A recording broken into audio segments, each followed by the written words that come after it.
Hello family, news with me is I have a new laptop and it is pretty and its name is Gerard. Also, new hair. Today I'm going to talk a little bit about books, even though Leslie's already gotten many suggestions about books, whatever.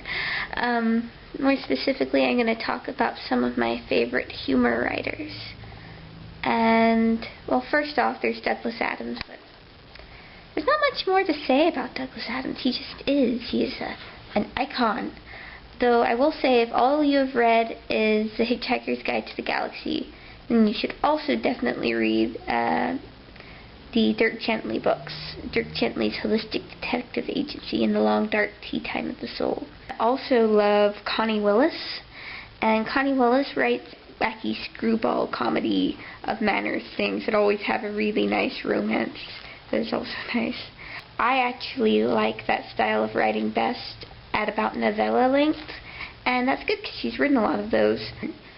Her stories have been nominated for quite a few Hugos and Nebulas. Those are fantasy and science fiction awards, and traditionally all the nominees are put up for free online. So I will put a link in the sidebar to one of her novellas that I really like. I just pointed without thinking in any way whether I would actually be pointing towards the sidebar. So I'm just going to point it all directions now, and that will cover it. It's somewhere around there. Then there's James Thurber. He wrote in the early 1900s fiction and also essays about his family life that were hilarious.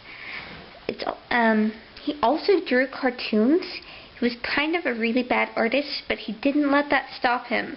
And in that, he is a shining example to us all. Oh, and then there is my favorite humor writer of all time, and probably one of my favorite writers, period, P.G. Wodehouse. I first encountered Wodehouse when I was about 9 and really sick.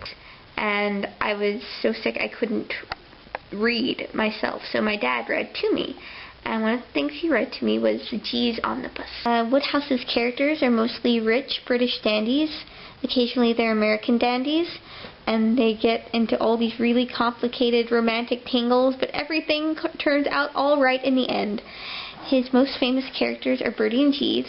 Jeeves is this valet who knows everything. Also, the BBC had a Bertie and Jeeves television series, which I don't think worked as well as the novel, since Wodehouse's humor is so very languagey.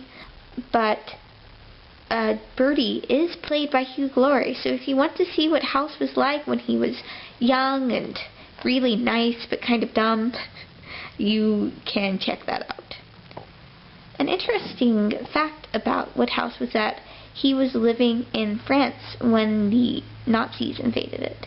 And he was actually taken away to a camp in Poland, I think, for British gentlemen under the age of 60 who had been living in France. This none too pleasant circumstance led to further unpleasantness because he negotiated this deal with his captors where he would be let out a few months before his 60th birthday so he could go home and see his wife. His daughter had died while he'd been gone.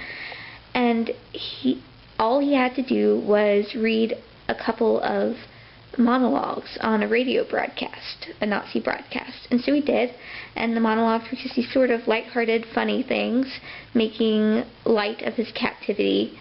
After the war, there was huge controversy because many Britons felt he'd been aiding and abetting the enemy by doing this, making light of the Nazis. That was the reason he never went back to England.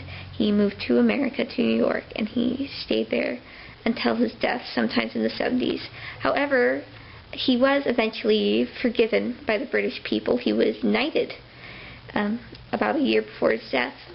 So, that was your interesting literary backstory for the day.